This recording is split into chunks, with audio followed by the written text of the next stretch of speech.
श्रीमद् भागवत 10वां स्कंद 90वां अध्याय में भक्तों आपको भगवान कृष्ण के लीला विहार का वर्णन के बारे में बताऊंगा। आप उसको ध्यान पर सुने और इस चैनल को लाइक एंड सब्सक्राइब जरूर करें। श्री सुखदेव जी कहते हैं, परीक्षित, द्वारका नगरी की छटा अलौकिक थी। उसकी सड़कें मंद, चूते हुए मत वाले हाथियों, सुसज्जित योद्धाओं, घोड़ों और स्वर्णमयी रथों की भीड़ से सदा सर्वदा भरी रहती थी। जिधर देखे उधर ही हरे भरे उपवन और उद्यान लहरा रहे हैं। पात के पात वृक्ष फूलों से लदे हुए हैं, उन पर बैठकर भौरें गुनगुना रहे हैं और तरह तरह के पक्षी कलरव कर रहे हैं। वह नगरी सब प्रकार की संपत्तियों से भरपूर थी। जगत के श्रेष्ठ वीर यदुवंशी उसका सेवन करने में अपना सौभाग्य मानते थे।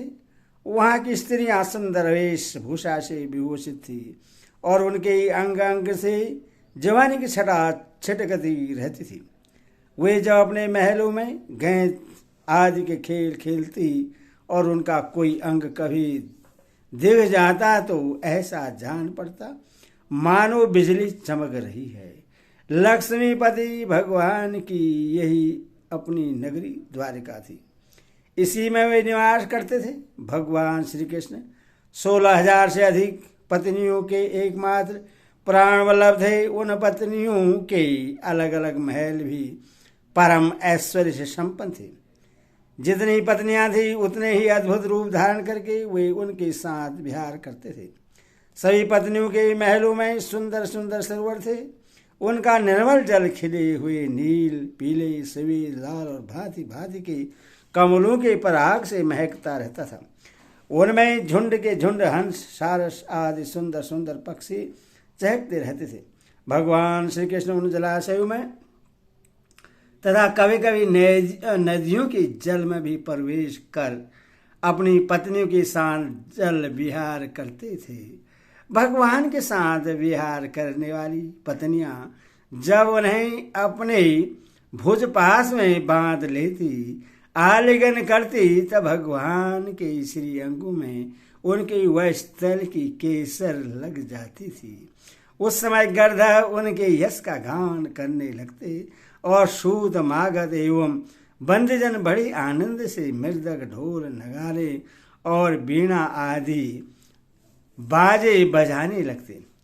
भगवान की पत्नियां कभी कभी हंसते हंसते पिचकारियों से उन्हें भिगो देती थी। वे भी उनको तर कर देते। इस प्रकार भगवान अपनी पत्नियों के साथ क्रीड़ा करते, मानो यक्षराज कुबेर यक्षिणियों के साथ विहार कर रहे हों।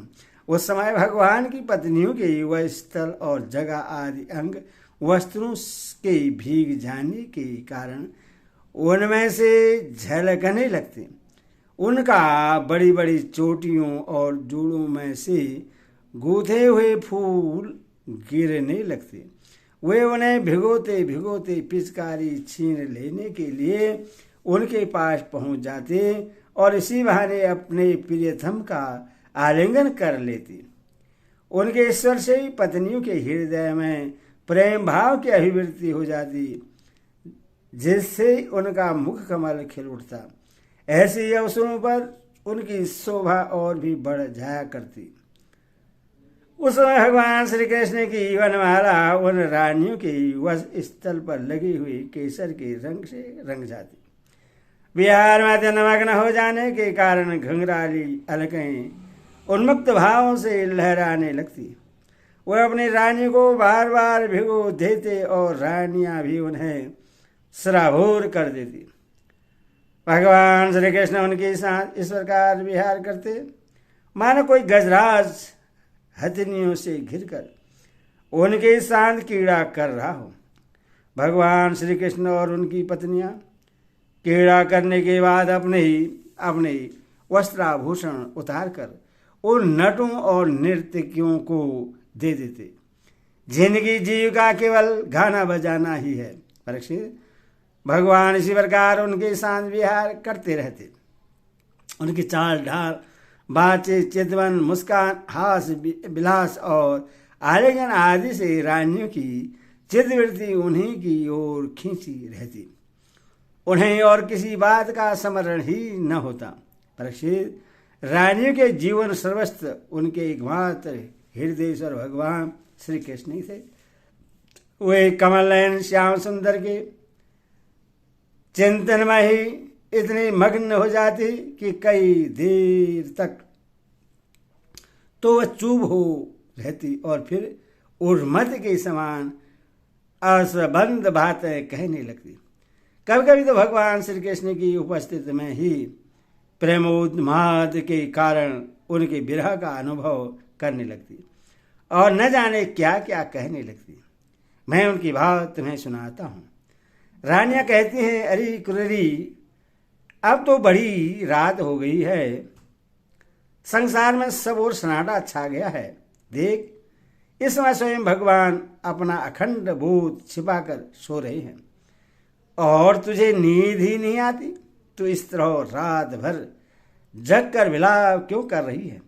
सखी, कहीं कमल नयन भगवान के मधुर हास्य और लीला भरी उद्धार स्वीकृत सूचक चितवन से तेरा हृदय भी हमारी तरह विद तो नहीं गया है? अरे चकुई, तूने रात के समय अपने नेत्र क्यों बंद कर लिए हैं? क्या तेरे पतिदेव कहीं विदेश चले गए हैं कि तू इस प्रकार करुणा स्वर से पुकार रही है? हाय हाय, अब तो तू बड़ी दुखिनी है, परंतु हो न हो, तेरे हृदय में भी हमारे ही समान भगवान की दासी होने का भाव जग गया है। क्या अब तो उनके चरणों पर चढ़ाई हुई पुष्पों की माला अपनी चोटियों में धारण करना चाहती है? अहो समुद्र, तुम निरंतर गरजते ही रहते हो, तुम्हें नींद नहीं आती क्या? जान पड़ता है तुम्हें सदा जागते रहने का रोग लग गया है, परंतु नहीं, हम समझ गए। हमारे प्यारे श्याम सुंदर ने तुम्हारे धैर्य, गार्भीय आदि स्वाभाविक गुण छीन लिए हैं। क्या इसी से तुम हमारे ही समान ऐसी व्याधि के शिकार हो गए हो जिसकी कोई दवा नहीं है? चंद्रदेव, तुम्हें बहुत बड़ा रोग राजसमा हो गया है, इसी से तुम इतने क्षीण हो रहे हो। अरे राम राम, अब तुम अपनी किरणों से अंधेरा भी नहीं हटा सकते। क्या हमारी बातें हमारे प्यारे श्याम सुंदर की मीठी मीठी रस की बातें भूल जाने के कारण तुम्हारी बोलती बंद हो गई है? क्या उसी की चिंता से तुम मौन हो रहे हो? मलयाळ नील, हमारा तेरा क्या बिगाड़ा है जो तू हमारे हृदय में काम का संचार कर रहा है? अरे तू नहीं जानता क्या, भगवान की तिरछी चितवन से हमारा हृदय तो पहले से ही घायल हो गया है। सेवन में तुम्हारे शरीर का सौंदर्य तो हमारे प्रियतम जैसा ही है। अवश्य ही तुम यदुवन श्रोवणी भगवान की परम प्यारे हो, तभी तो हमारी ही भांति प्रेम पास में बदकर उनका ध्यान कर रहे हो। देखो देखो, तुम्हारा हृदय चिंता से भर रहा है, तुम उनके लिए अत्यंत उत्कंठित हो रही हो, तभी तो बार बार उनकी याद करके हमारी भांति आंसू की धारा बहा रही हो। श्यामाघन सचमुच घनश्याम से नाता जोड़ना घर बैठे पीड़ा मोल लेना है। रे कोयल, तेरा गला बड़ा ही सुरीला है, मीठी बोली बोलने वाले हमारे प्राण प्यारे के समान ही मधुर स्वर से तू बोलती है। सचमुच तेरी बोली में सुधा घुली हुई है, जो प्यारे के विरह से मरे हुए प्रेमी को जिलाने वाली है। तू ही बता, इस समय हम तेरा क्या पीर करें? पेरी पर्वत, तुम तो बड़े उदार विचार के हो, तुमने ही पृथ्वी को भी धारण कर रखा है। न तुम हिलते डुलते हो और न कुछ कहते सुनते हो। जान पड़ता है कि किसी बड़ी बात की चिंता में मग्न हो रहे हो।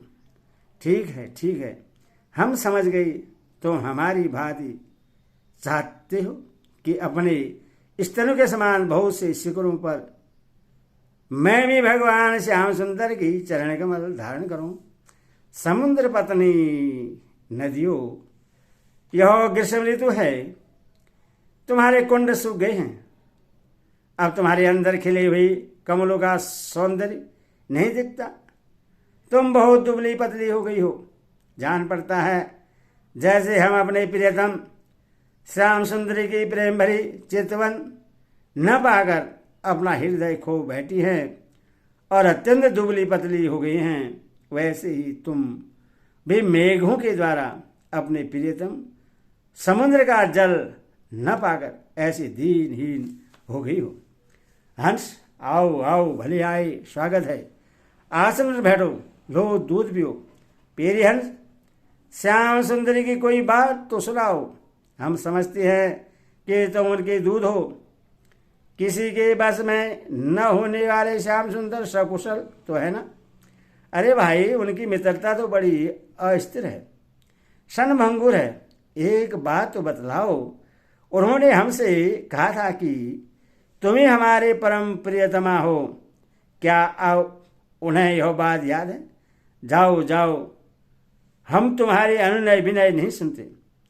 जब वे हमारी परवाह नहीं करते तो हम उनके पीछे क्यों मरें? शूद्र के दूत, हम उनके पास नहीं जाती। क्या कहा? वे हमारी इच्छा पूर्ण करने के लिए ही आना चाहते हैं। अच्छा, तब उन्हें तो यहाँ बुला लाना, हमसे ही बातें कराना, परंतु कभी लक्ष्मी को साथ न ले आना। तब क्या वे लक्ष्मी को छोड़कर यहाँ नहीं आना चाहते? यह कैसी बात है? क्या स्त्रियों में लक्ष्मी ही एक ऐसी है जिनका भगवान से अन्य प्रेम है? क्या हम में से कोई एक भी वैसी नहीं है? प्रश्न। श्री कृष्ण पत्नियां योगेश्वरेश्वर भगवान श्री कृष्ण में ऐसा ही अन्य प्रेम भाव रखती हैं। इसी से उन्होंने परम पद प्राप्त किया। भगवान श्री कृष्ण की लीलाएं अनेक प्रकार से अनेकों गीतों द्वारा गान की गई हैं। वे इतने मधुर, इतने मनोहर हैं कि उनके सुनने मात्र से स्त्रियों का मन बलात् उनकी ओर खींच जाता है। फिर जो स्त्रियां उन्हें अपने नेत्र से देखती थी, उनके संबंध में तो कहना ही क्या है। जिन बड़भाग्ने स्त्रियों ने जगत गुरु भगवान श्री कृष्ण को अपना पति मानकर परम प्रेम से उनके चरण कमलों को सहलाया, उन्हें नहलाया, धुलाया, खिलाया, पिलाया, इस तरह से उनकी सेवा की, उनकी तपस्या का वर्णन तो भला क्या ही कैसे जा सकता है। प्रसिद्ध भगवान श्री कृष्ण सत्पुरुषों के एकमात्र आश्रय हैं। उन्होंने वेदोक्त धर्म का बार बार आचरण करके लोगों को यह बात दिखला दी कि घर ही धर्म अर्थ काम साधन का स्थान है।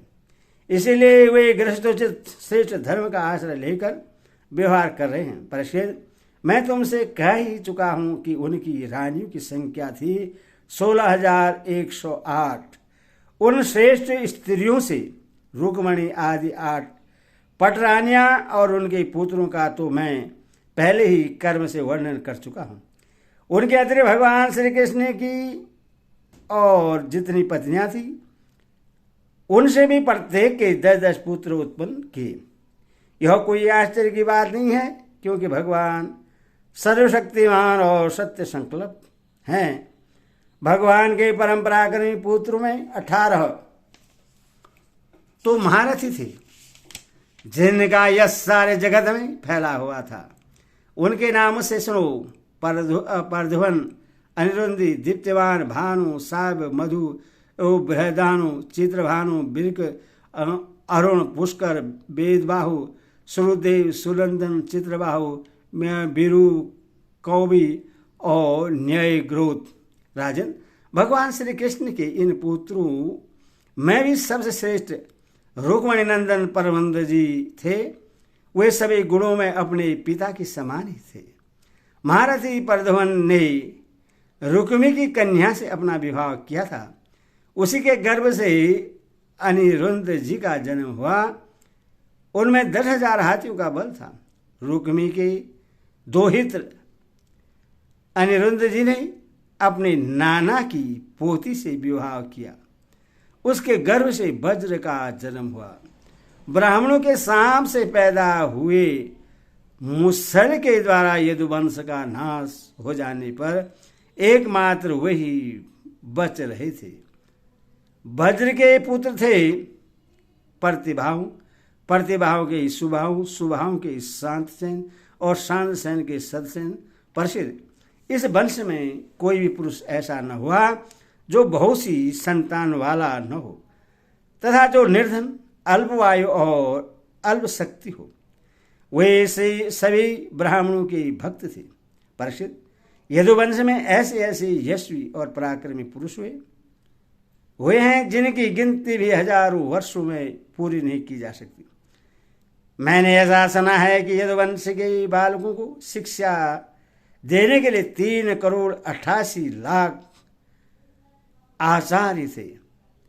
ऐसी स्थिति में महात्मा यदुवंशियों की संख्या तो बतलाई ही कैसे जा सकती है। स्वयं महाराज उग्रसेन के साथ एक नील के लगभग सैनिक रहते थे। प्रसिद्ध प्राचीन काल में देवासुर संग्राम के समय बहुत से भयंकर असुर मारे गए थे। वही मनुष्य में उत्पन्न हुए और बड़े घमंड से जनता को सताने लगे। उनका दमन करने के लिए भगवान की आज्ञा से देवताओं ने ही यदुवंश में अवतार लिया था। प्रसिद्ध उनके कुलों की संख्या 101 थी। वे सब भगवान श्री कृष्ण को ही अपना स्वामी एवं आदर्श मानते थे। जो यदुवंशी उनके अनुयायी थे, उनकी सब प्रकार से उन्नति हुई। यदुवंशियों का चित्त इस प्रकार भगवान श्री कृष्ण में लगा रहता था कि उन्हें सोने, बैठने, घूमने फिरने, बोलने, खेलने, नहाने, धोने आदि काम में अपने शरीर की भी सुधि न रहती थी। वे जानते ही न थे कि हमारा शरीर क्या कर रहा है। उनकी समस्त सारी क्रियाएं यंत्र की भांति अपने आप होती रहती थी। प्रसिद्ध भगवान का चरण धोवन गंगा जी अवश्य ही समस्त तीर्थों में महान एवं पवित्र है, परंतु जब स्वयं परम तीर्थ स्वरूप भगवान ने ही यदुवंश अवतार ग्रहण किया तब तो गंगा जल की महिमा अपने आप ही उनके सोयस तीर्थ की अपेक्षा कम हो गई। भगवान के स्वरूप की यह कितनी बड़ी महिमा है कि उनसे प्रेम करने वाले भक्त और द्वेष करने वाले शत्रु दोनों ही उनके स्वरूप को प्राप्त हुए। जी लक्ष्मी को प्राप्त करने के लिए बड़े बड़े देवता यत्न करते रहते हैं, वही भगवान की सेवा में नित्य निरंतर लगी रहती हैं। भगवान का नाम एक बार सुनने अथवा उच्चारण करने से ही सारे अमंगलों को नष्ट कर देता है। ऋषियों के वंशजों में जितने भी धर्म प्रचलित हैं सबके संस्थापक भगवान श्री कृष्ण ही है। वो अपने हाथ में काल स्वरूप चक्र लिए रहते हैं। प्रसिद्ध ऐसी स्थिति में वे पृथ्वी का भार उतार देते हैं। यह कौन बड़ी बात है। भगवान श्री कृष्ण ही समस्त जीवों के आश्रय स्थान हैं। यदि वे सदा सर्वदा सर्वत्र उपस्थित ही रहते हैं, फिर भी कहने के लिए उन्होंने देवकी जी के गर्भ से जन्म लिया है। यदुवंशी वीर आदर्शों के रूप में उनकी सेवा करते रहते हैं। उन्होंने अपने भुजबल से अधर्म का अंत कर दिया है। प्रसिद्ध भगवान स्वभाव से ही चराचर जगत का दुख मिटाते रहते हैं।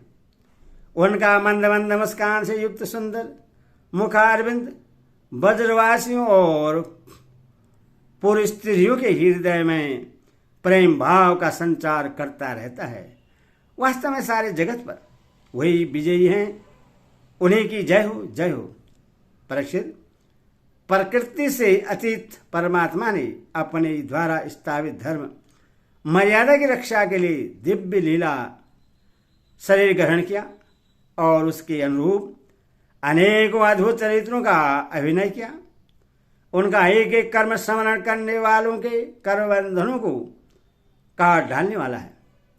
जो यदुवंश शिरोमणि भगवान श्री कृष्ण के चरण कमलों की सेवा का अधिकार प्राप्त करना चाहे उसे उनकी लीलाओं का ही स्मरण करना चाहिए। परिचित, जब मनुष्य प्रतिक्षण भगवान श्री कृष्ण की मनोहारिणी लीला कथाओं का अधिकाधिक स्मरण कीर्तन और चिंतन करने लगता है तब उसकी यही भक्ति उससे भगवान के परम धाम में पहुंचा देती है।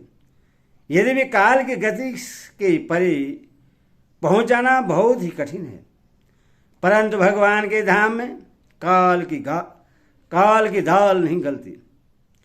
वह वहां तक पहुंच ही नहीं पाता। उसी धाम की प्राप्ति के लिए अनेक सम्राटों ने अपना राजपाट छोड़कर तपस्या करने के उद्देश्य से जंगल की यात्रा की है। इसलिए मनुष्य को उनकी लीला कथा का ही स्मरण करना चाहिए। इति दशम स्कंद उत्तरार्ध समाप्त। हरि ओम तत्सत। हरि ओम तत्सत। हरि बोल कृष्ण भगवान की जय।